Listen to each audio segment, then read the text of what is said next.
In the year 99, I used to be, at that time I was living in the United States. And my younger brother, medical doctor, was telling me, 97, 98, 99, that meditation gives you success. And so take to meditation. And I used to pursue him and say, you're wasting your time. You just practice medicine. You are there, such a beautiful degree, so why don't you do that? And he would continue to call me and say, it gives you success. I'm able to clear many things for myself. I'm researching. We are recommending meditation to many, many patients because they were medical students that time. And then so they were recommending meditation to many students, their patients, they're practicing, experimenting. But not only that, it gives you success. That intrigued me. Meditation and success. I thought, okay, meditation for well-being, maybe there. But then later, I came in contact, in one of the times when I came for vacation, I came in contact with Brahmarshi Patriji, who is otherwise a person like many of us, was a marketing officer in Coromandel Fertilizers. But then he was, in the initial, very first moment, he challenged me and said, you may be successful, you might have patents, this and that, but doesn't matter. But I see you do not know how to lead life. This is it. He's a Zen master and he's a straight shooter. He said, I see you do not know how to lead life. And I was totally upset and I told my dad and my brother, so why the hell did you get me here? But then something prevailed in me, some common sense wisdom prevailed. And then my brother also was telling me, he said, don't go away. Try to understand what he's saying. He has nothing to gain, but you have everything to lose if what he's saying is true. So somewhere those words sunk into me, and so I started exploring and then trying to understand what this meditation is. I was definitely very, very scientific minded. And I did my computer science from BITS Pilani, so naturally I was there always looking for logic, looking for rational, looking for that thing before you can convince yourself. Knowledge is precursor to experience. When we have knowledge, when we understand it, we can do it better. Otherwise, it's difficult. Most of us want to be that way. So I was looking for that scientific understanding and evidence. And I was hearing these statements in the hallways. Your thoughts create things. Your body has the capability to heal. Then another most intriguing one that I understood this statement, which from Gautama Buddha is to quote, and says, suffering is due to individual ignorance. There are three statements, and then I was always looking at them, and there's one more that Patriji used to always give pamphlets. Be a light unto yourself. So what he was saying always was that I'm not here to solve anybody's problems. Don't come to me. Don't come to me for problems, with problems. But yes, I have a solution. I can guide you with a technique and understanding, and then you do it by yourself. Be a light unto yourself. So the statement that a body heals, or thoughts create reality, suffering is due to individual ignorance. And so that was a connecting point to me.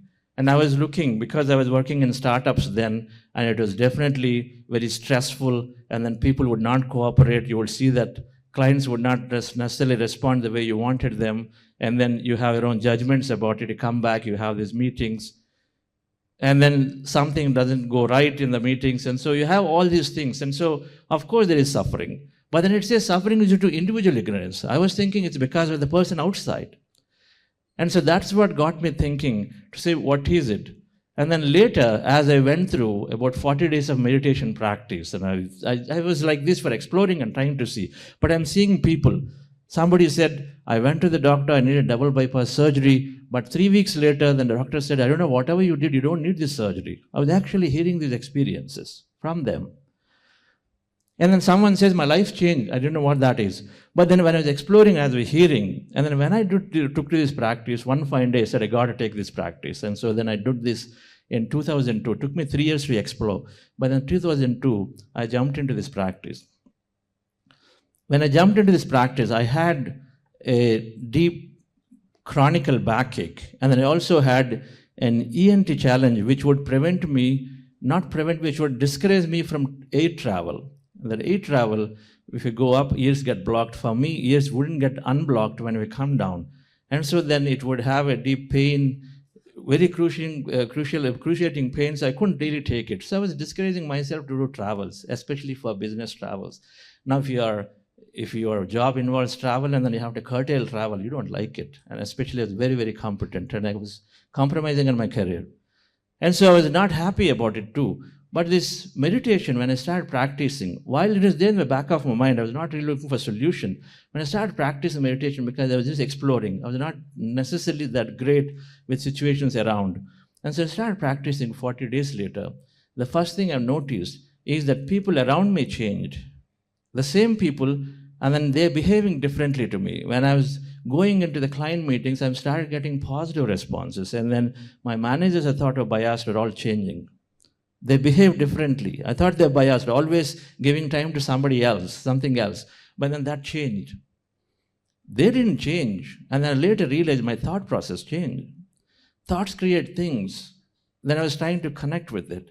3 months later of the practice, that the ENT condition that I had, and the next time that I was flying, and in those days you had to take 4 flights from Bengaluru, we had to do connection flights to go to I used to go to Portland, Oregon.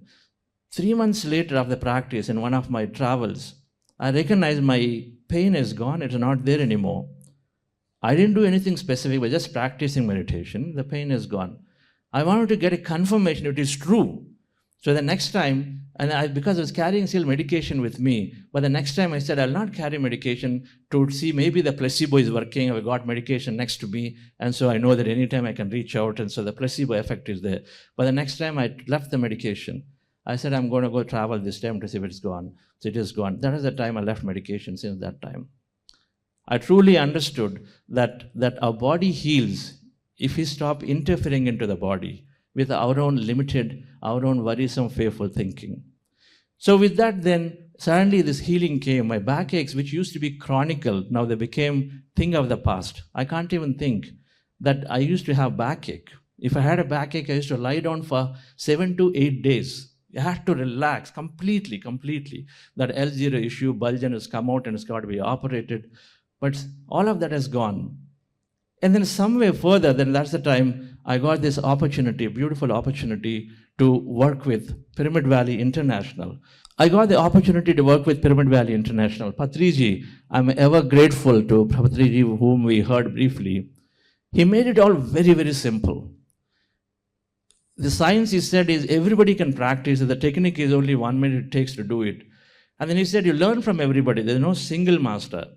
There's infinity to learn, which I never understood until the time I studied quantum physics, that the field is infinite. So there is infinity to learn. And so then we can never say that now I know it all. State of enlightenment is to recognize that you are constantly be a student while you share what you know. And so I really like the things that he encouraged reading from everybody. He encouraged that practice is simple. He encouraged that you be your master. I'm not the master. You be your master. So those things really got attracted for me. And so then I practiced and pursued. And so very, very grateful for him. And it gave this opportunity of wanting to do, opportunity to serve in Pyramid Valley International, a meditation center. Before that, I'm deeply, deeply grateful to Padma Shri Karthikeyan as a mentor, and then Padma Shri Dr. R.V. Ramani, and then S.V. Balasubramanian sir. And my younger brother, medical doctor, who is practicing something called spiritual tablets to help people heal themselves through wisdom capsules, nothing other than wisdom capsules, which help with meditation. This Pyramid Valley International Meditation Center that I was there, it is a forest, like Karthikeyan has said, and outside of Bengaluru. And then this center now, ever since that I've been there associated as a trustee and one of the founding trustees there, is serving millions of people. To date, we're happy that more than 3 million people were able to teach meditation there. Just with some intention to serve is sufficient.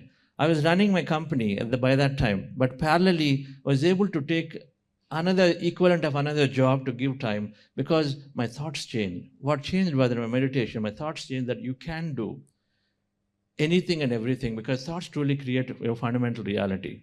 In quantum physics now understand that our observation manifests possibilities of the infinite field. Our observation manifests possibilities. That is again and again demonstrated through the double slit experiment by the quantum physicists, that everything is infinite, everything is unlimited potential. What you think is what you can attract. This subject was very, very intriguing to me, so kept experimenting. And we experimented several times with this Pyramid Valley project, which started with zero capital. Normally we think capital is required. Patrizi told first time that you need a great intention. If you have a great intention, things automatically start happening. And so then this Pyramid Valley gave me an amazing amount of content for me while we were building it up. Parallel to that, I was running my company, my software company, and we were bootstrapped out of Bengaluru, India, and that required a lot of capital. That required a lot of human power because building something called system software, very core into the operating systems and all of it, and required a lot. And the global market, the market is global. We're building from India. And so we had so many challenges, not one, two. The challenges were there. But what helped me, this meditation throughout, and I understood the manifestation techniques and then kept me going, number one, it helped me give a lot of perseverance to practice, to hold on to it. Patience is the progress. So this whole meditation helped me to persevere, not give up. A lot of times what we dream, we end up giving up too soon. Meditation helped me to be there. And then the techniques helped me in against several odds of a company called Sanofi Technologies that were able to have IBM Corporation acquire us in their 2016. And I attribute a lot of credit to the meditation, its guidance to be able to stay on the course throughout, and then not stay in the problems, but stay above the problems, and then constantly be targeted to be focused towards what we want. So the company got acquired, and then we were there with Lawrence Gohadjwal, one of the co-founders. We were able to introduce this corporate meditation there in IBM for quite a few executives. That's when the seed got sown that we can take this meditation to corporates because very scientific.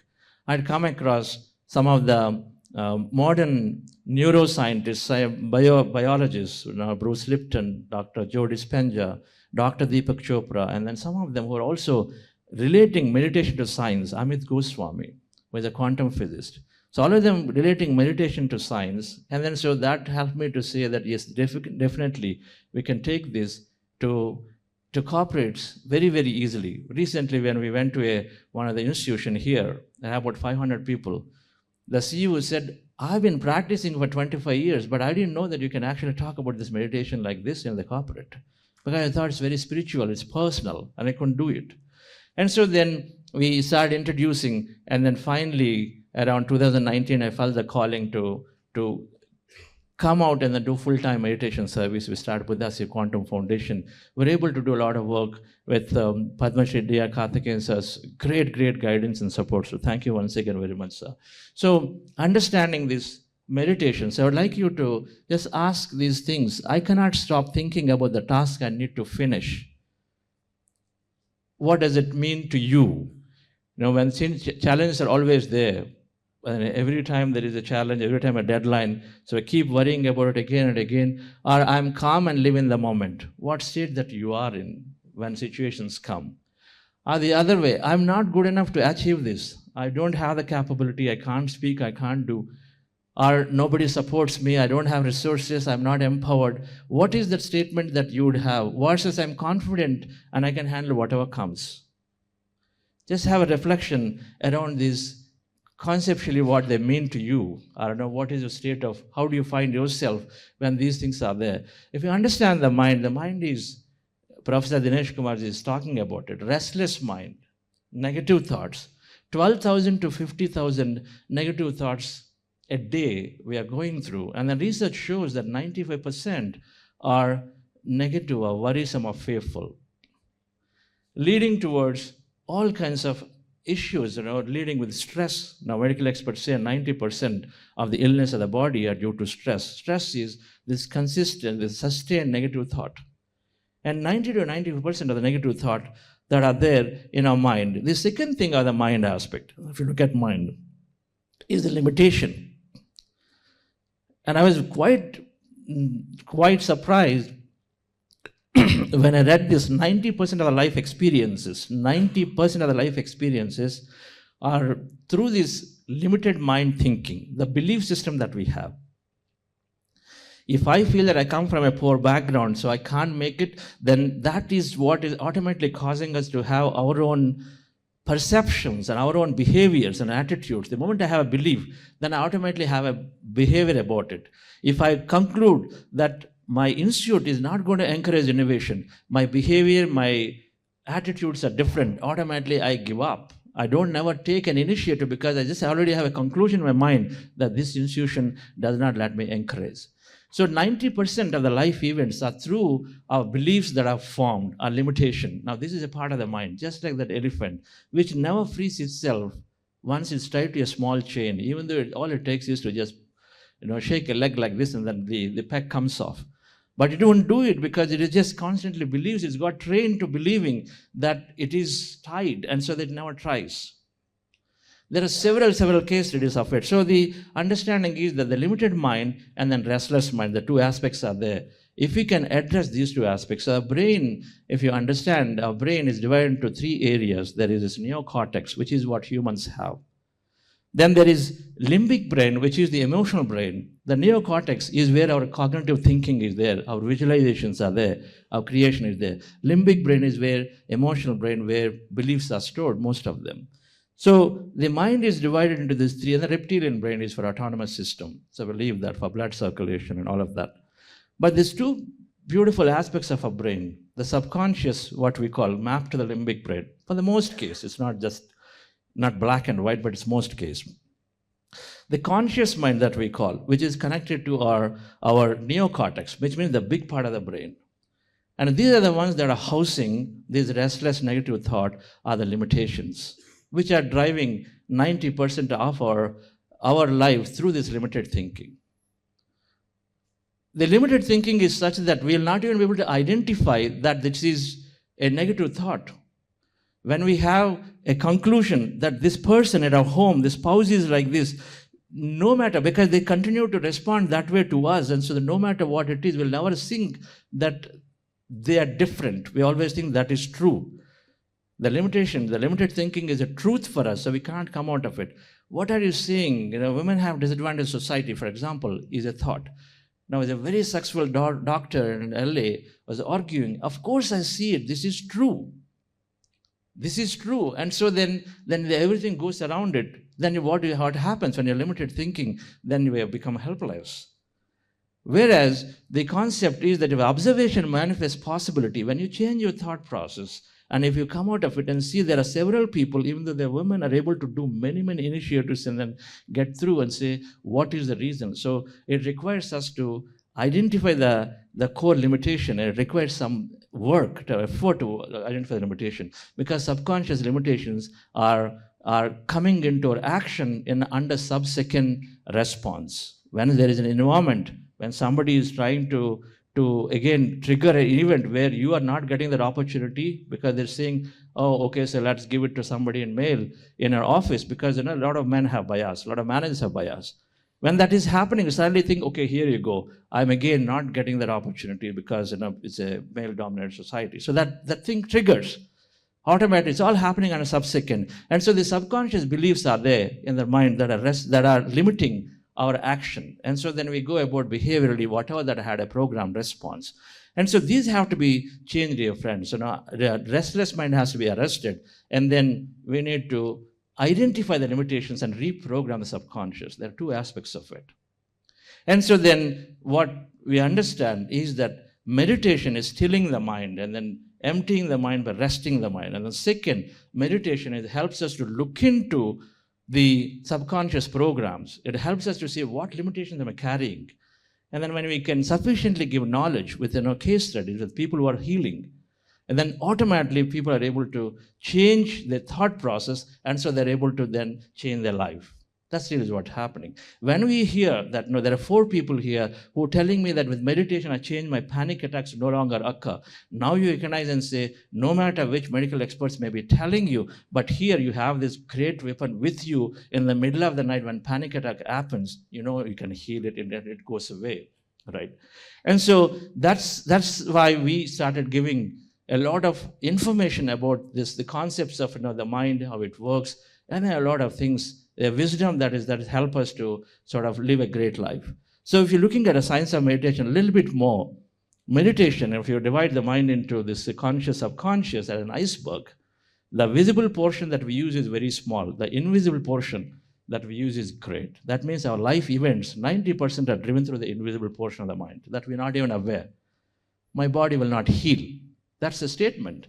Because we said no, it's at the old age, it's going to be my knees are going to have a problem, a statement. We can never say this is wrong because it's impossible. Because that's what we believe, that with the age, everything comes. But however, there are people who are able to heal that. All right, friends. So meditation is helping, number one, to move us into beneficial brainwave states. The brainwaves benefits initially is in a stressful state to focused attention. Then fast learning, when you go into alpha, theta, delta, there are states of the brainwaves. When you meditate, automatically brain drops into these states. And so we are in a very speedy, relaxed learning state. Always, very, very innovative state, solution state. We are rejuvenating the body when you go into a delta state called healing, which happens in deep sleep. But meditation takes us into the deep sleep very easily, is why we see many, many people come into meditation, 7 days, 8 days later, they say, I'm able to sleep better. And in a few months, they're saying my insomnia disappeared automatically, right? It's a big market. Sleep market is a big market. But this simple meditation is helping people really, really come out of this challenge. The second aspect of the meditation that I talked about is that it calms the analytical mind. The analytical mind is the barrier. When you want to learn something, when say thoughts create reality, you put your situation in front and say, I'm not getting my hike. So the problem is not me, the problem is the business. It's how we think because it's they. But thoughts create reality is wanting us to go on and explore a bit and say, if I change my thought, will I get a better hike? Right? There are people who are solving conflicts now when they change their thought. There are a lot of real estate issues. One builder called me 7 months later, sir, for 10 years this issue has been lingering. But suddenly during COVID time, this issue is solved. I just signed up an agreement for development and things are going great.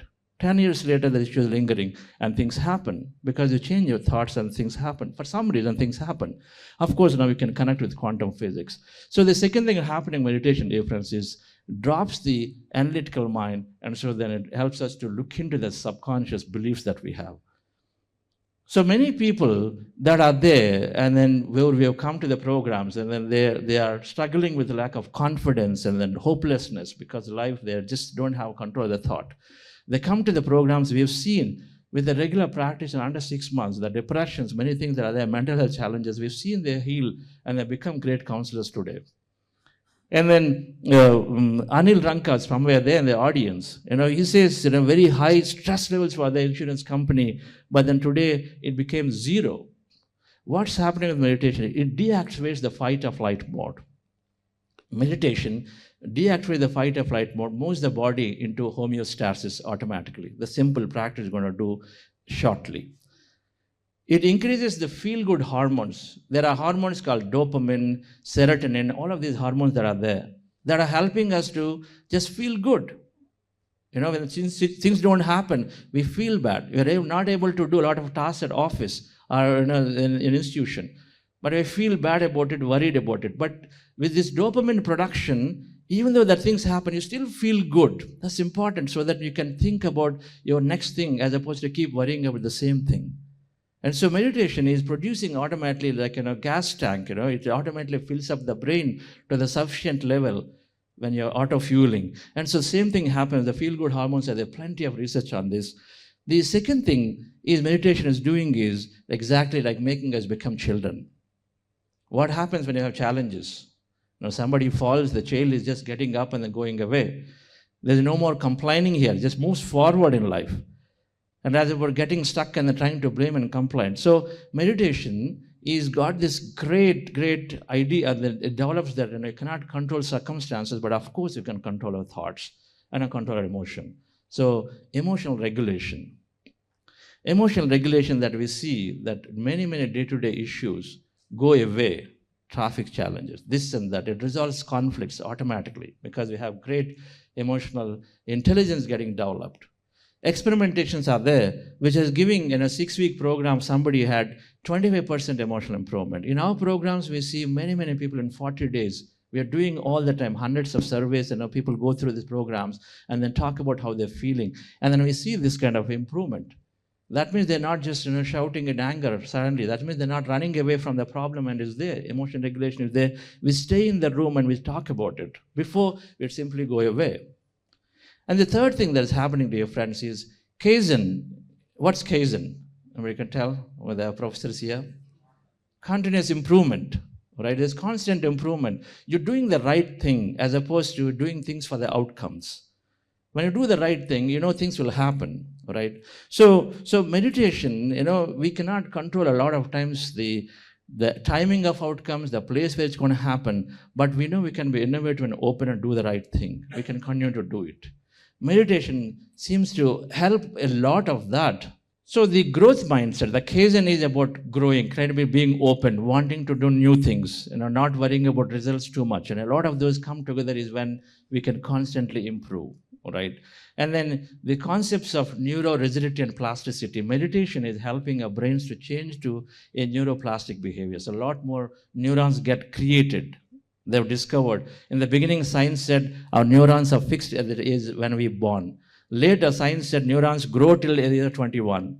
Now, science is now saying, and the research is saying, for meditators, your neurons continue to grow.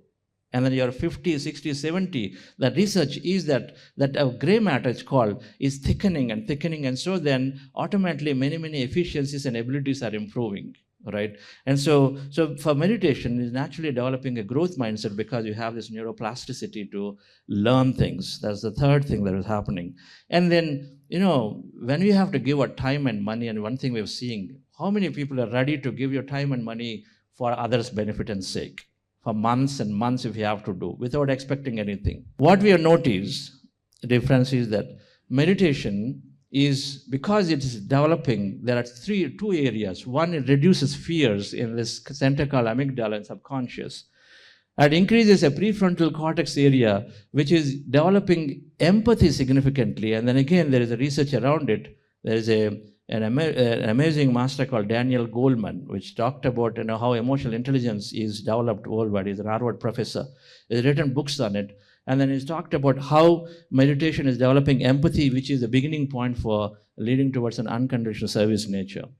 And so then automatically, in an office setting, in anywhere, in a government setting, people are changing from what is in it for me every time I spend some time to how can I help? I greatly here respect Padma Shri Karthikeyan sir, for now after retirement for 30 years and then continuing his service. There is nothing that he expects. Just there, today here, tomorrow this, day after tomorrow somewhere else, is continuing to do this.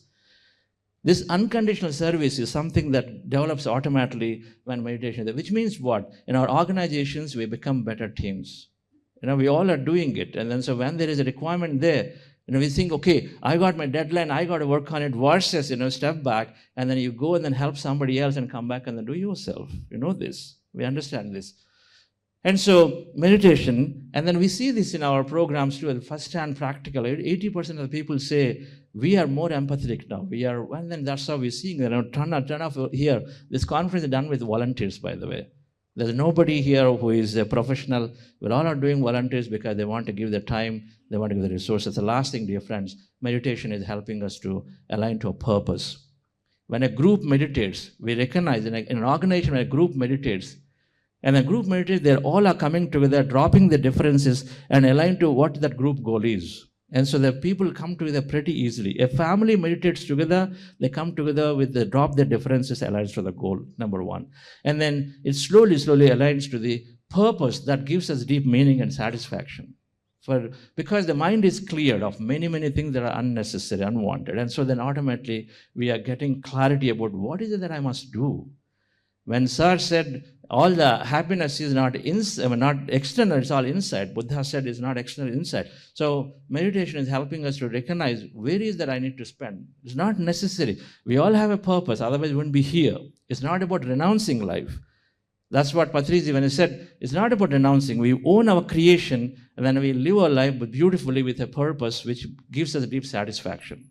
That's why many Buddhas was here. That's why when IM is excelling, because passionate professors are there in trying to create and then align to the purpose. So meditation, because it brings coherence within a heart and brain coherence with this environment, there's something called Schumann frequency for the earth. And so then it brings coherence, and then we receive signal, intuition, and then with which we gain clarity about what is it I should do. How many people here who practice meditation feel like they moved into their purpose? Over here. Great. There's so many hands have raised here. That's wonderful, dear friends. So overall, I think what we wanted to say is that there is a lot of scientific understanding of meditation to say that it is helping individuals transform, and so then organizations automatically have to grow. When individuals become empathetic, then automatically the conflicts have to resolve. Big and small, they automatically happen. They resolve because they're looking and saying, how can I help others? So there are several research points that we will share with you during the conference. Our rest of the panel members will talk about how it's helping. So now what is the process of meditation? We'll do it. And this is the most simplest part, that the most loving part of this is the simplicity of this meditation.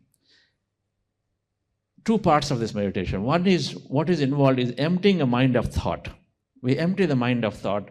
Is the restless thought, the monkey mind is there all over. We want to slowly reduce the thoughts in the mind and go to an empty state. We may go, may not go, doesn't matter, but at least make an attempt to reduce the thoughts in the mind. That itself has tremendous amount of benefit. So the first step is to empty the mind of the thought. The second aspect of the meditation is to connect with this quantum field of intelligence that are there. I've not talked about a big part of this whole quantum physics, which is helping us to understand that everything is in possibility, and then with the thought we create a possibility. But meditation helps us to connect with that quantum field, that everything that exists is energy, and then field is quantum physics. We connect to it when we empty the mind of thought. That means we draw our senses, we forget time, we go beyond time and space, so automatically we connect with this intelligence. So what do we do? By simply being mindful of the natural breath.